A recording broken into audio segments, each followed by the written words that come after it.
आसिफ अली जरदारी साहब ने इस तरह प्रेस कॉन्फ्रेंस की, इसका क्या मकसद है? वो पीपल्स पार्टी और नून लीग अब इनकी जो राहें हैं ये जुदा होती हुई हमें नजर आ रही हैं। नवाज शरीफ जो हैं वो इस वक्त मौजूदा सूरत हाल से खासे परेशान है। ये एक वाज़े मैसेज है।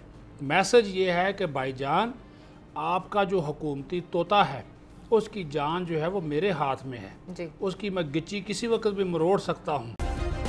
सब्सक्राइब करें और बेल दबाएं ताकि कोई खबर रह न जाए। एक तो पहले आप ये देखें कि जो शहबाज शरीफ साहब हैं उनके बारे में जो वर्ड यूज़ किया जाता था कि ये कठपुतली वज़ीर आज़म होंगे और इनके पास कोई इख्तियार नहीं होगा, वो बिल्कुल सामने वाजे हो गई ये बात। 14 लोग नून लीग के वज़ीर उनको लेके वो वहाँ पर पहुंचे हैं।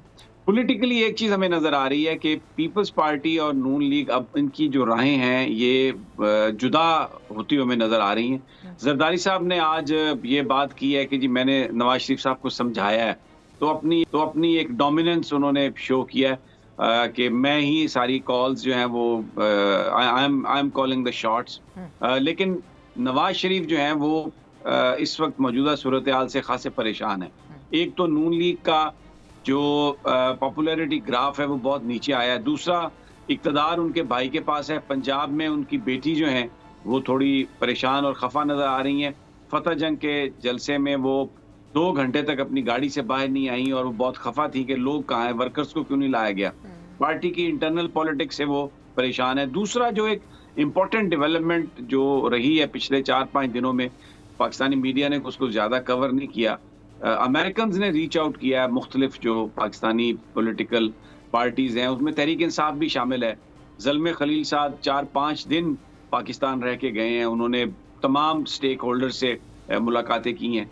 मैं इससे पहले भी ये बता चुका हूँ कि अमेरिकन्स अब इस पूरा जो इस वक्त जो सिस्टम है जो उन्होंने इम्पोर्ट की थी वहाँ से, जो गवर्नमेंट और इन लोगों को ये समझ के वो लेके आए थे इक़्तिदार में कि अब सारा उनका एजेंडा फुलफिल होगा, यहाँ वाशिंगटन में एक ये फीलिंग आ गई है कि ये एक लायबिलिटी बन गया है ये सारा सेटअप, और इसने बहुत ज़्यादा नुकसान पहुँचाया। और हर गुजरते दिन के साथ जो अमरीकी मफादात को बड़ा जो है ना नुकसान पहुँच रहा है। और इमरान खान जो हैं उन्होंने जिस तरीके से एक्सपोज किया इस सारी रिजीम चेंज फार्मूले को, उससे यहाँ पर खासी परेशानी है क्योंकि जियो स्ट्रेटेजिक जो पोजीशन है पाकिस्तान की वो बड़ी अहम है।